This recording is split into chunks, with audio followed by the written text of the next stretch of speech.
Ada hadis yang menguatkan tentang neraka itu berbicara. Di situ ada urutan 61, saya dari pertama.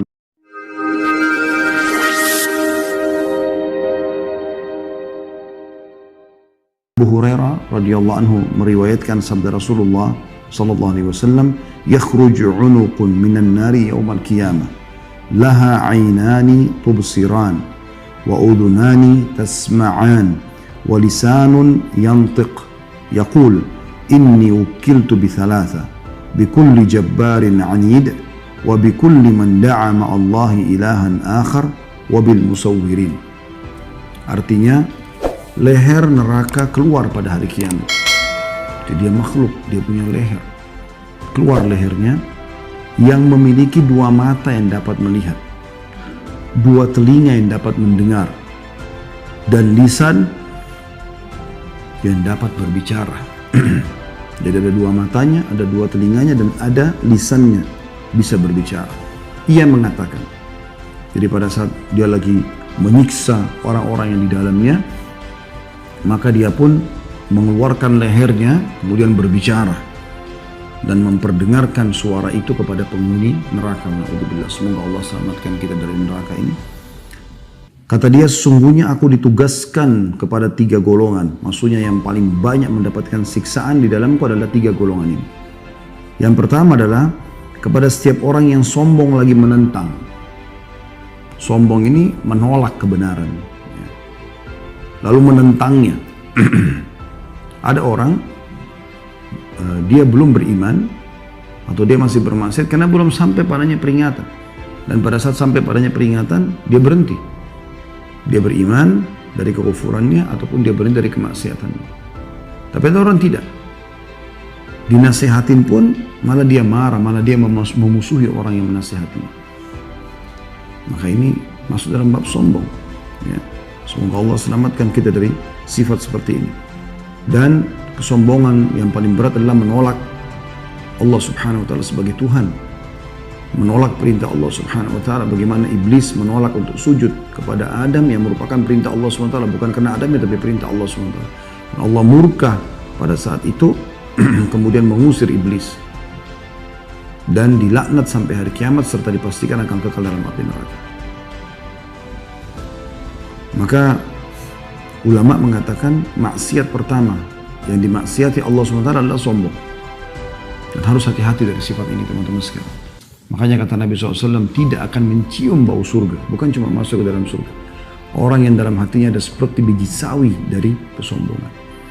Kalau Allah SWT memberikan kepada Anda sepatu baru, baju baru, celana baru, mobil, rumah, segala macam, ataupun kelebihan fisik, paras wajah, postur tubuh, warna kulit, rambut, segala macam hal, Allah SWT berikan yang bagus-bagus, syukuri. Kita nikmati dan kita syukuri. Bukan justru kita jadikan sebagai ajang kesombongan, menganggap remeh orang lain, menghina orang lain. Itu nggak boleh. Dan ini menjadi penyebab dosa besar, ya, dosa besar ya, karena memang dilarang dalam agama kita. Dan ini kelompok yang paling disiksa pertama dalam neraka. Orang yang sombong juga menentang. Kelompok yang kedua adalah kepada setiap orang yang menyeru sesembahan selain Allah, musyrik. Ya, musyrik. Dia menyekutukan Allah Subhanahu wa taala bersama Allah Subhanahu wa taala.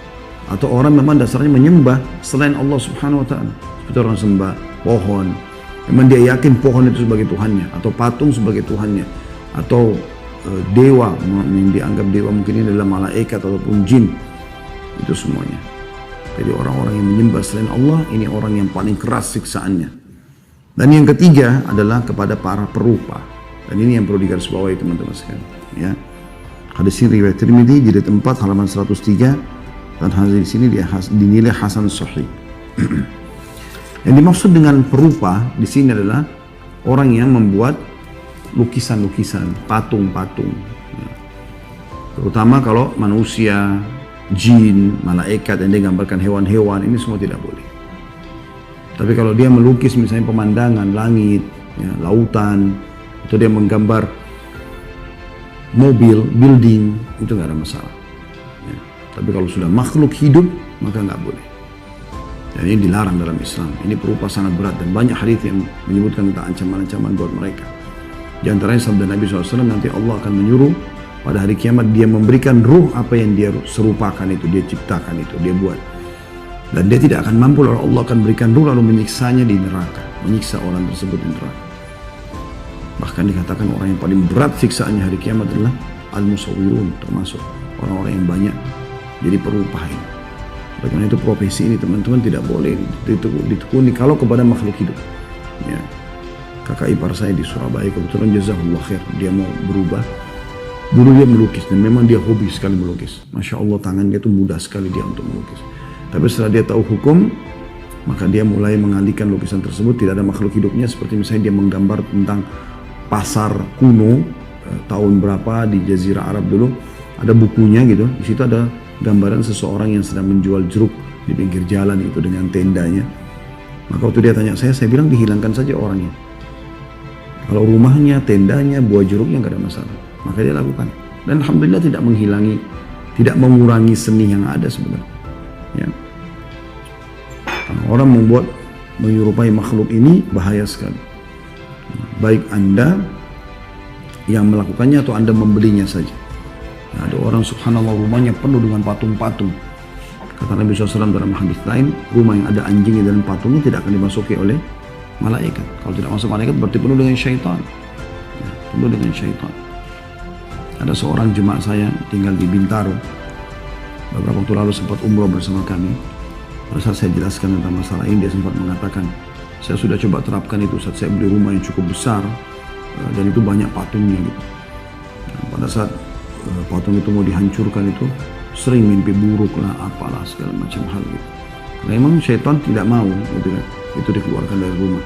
Tapi dia tetap berazam karena dia sudah paham sunnah. Alhamdulillah dihancurkan dengan tukang. Waktu oleh tukang, alhamdulillah akhirnya rumahnya lebih tenang sekarang. Nah, begitu juga teman-teman yang sering kesurupan, ketindihan, atau orang yang disihir akan lebih lama karena adanya patung-patung ini. Oleh karena itu dihilangkan. Ada juga pernah jemaah kami di Kemang, ya, jazakumullah khairan, di kolam renangnya itu ada gambar ikan, patung ikan untuk air mancur. Maka saya bahasakan, ini jangan dipanggil tukang. Air mancurnya tetap ada tapi dihapus ikan itu. Dibuatlah hanya seperti corong saja keluar air mancur itu dan tidak mengurangi dari estetika ataupun seninya gitu kan. Karena yang kita tinggalkan yang diharamkan saja dalam agama, yang dibolehkan tidak masalah. Maka ini contoh-contoh saja gitu kan. Nah, ini harus hati-hati sekali teman-teman sekalian karena akan membuka pintu-pintu permasalahan bagi seseorang yang tidak paham masalahnya. Karena saya lihat seperti sebuah prestasi ya, kalau di rumah itu ada kolam ikan, terus ada patung burungnya, ada angsa, terus kemudian di taman ada ini, ada itu, ada patung harimau dan segala macam hal gitu.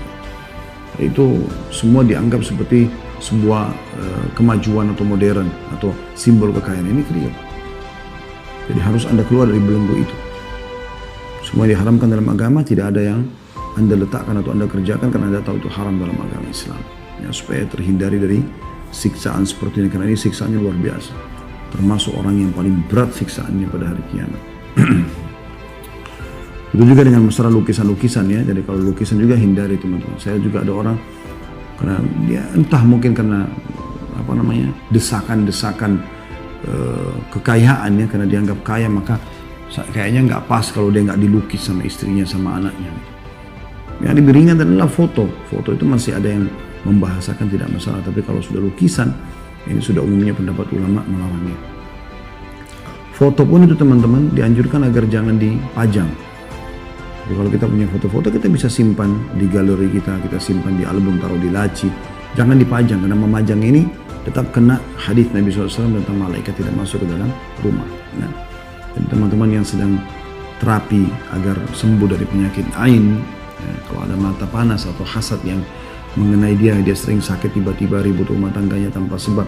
Yang kata Nabi SAW penyakit ain itu mata panasnya orang itu benar terjadi. Bahkan bisa membuat manusia masuk ke dalam kuburan dan unta masuk ke kuali. Dalam riwayat lain, mayoritas umatku meninggal disebabkan karena ain. Atau dia berobat dari sihir. Maka ini akan sulit sekali dia sembuh selama masih ada patung-patung atau gambar-gambar yang dipajang di rumahnya. Maka dia harus keluarkan semua.